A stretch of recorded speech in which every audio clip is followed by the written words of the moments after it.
தடைகள் மீறி ஆவேச குளத்தில் உள்ளே நுழையும் நீ யார்? புறாவுக்கு உடத்தந்து புகழ்பெற்ற மன்னரின் வரலாற்றை தேர்காலில் மகனிட்டு நியாயம் காத்த மனுநீதி சோழனது பெருங்கதியை நீதி நிரூபணமாய் பெற்று பெருமை கொண்ட திருமாவளவன் கரிகால் சோழன் பூம்புகார் எனது ஊர். பெருவர் என் மாசாத்துவானின் மருமகள்.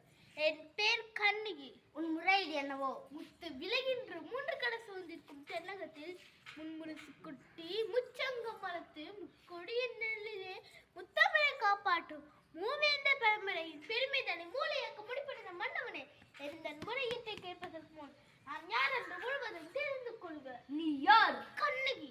கையில் தன்னிச்சிலமுடன் வந்திருக்கும் கண்ணகி. நீதி வாழ்வன் நெடுஞ்செழிய பாண்டியனை துடைத்து கருத்தரைக்கு வந்திருக்கும் கண்ணகி. என்ன?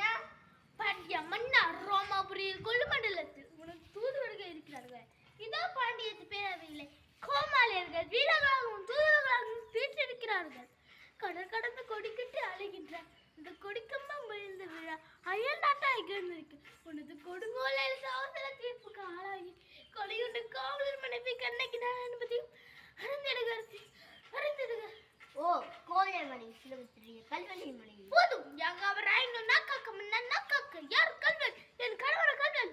இல்லை இல்லை, உன்னை கல்வன் என்று குற்றச்சாட்டை கைவர்கள் கல்வன்கள். ஆத்திரத்தில் அடிக்கடி மூடிவிடாதே கண்ணகி. கையும் களவுமாக அப்படிப்பட்டார் உன் கணவன். கல்வனை தமிழகத்தில் நீதி கொல்லாமல் விடாது என்பது உனக்கு தெரியுமல்லவா? நீதிக்கு நிலக்கதம் வரைக்கும் நெடுஞ்செழிய பாண்டியனே, உனது நாட்டின் எதற்கு பையன் நீதி? நல்லால் பக்கத்தான் நீதி அல்ல, வல்லால் பக்கத்தான் எங்க நீதி.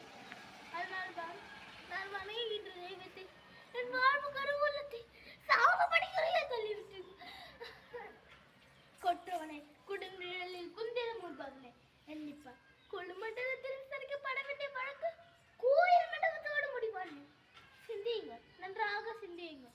குற்றம் சாட்டப்பட்டவரின் மறுப்புகளுக்கு மதிப்பு தராமல் கொலைவானின் வேலை அவ்வளவு அவசரமாக நடைபெறுவானே.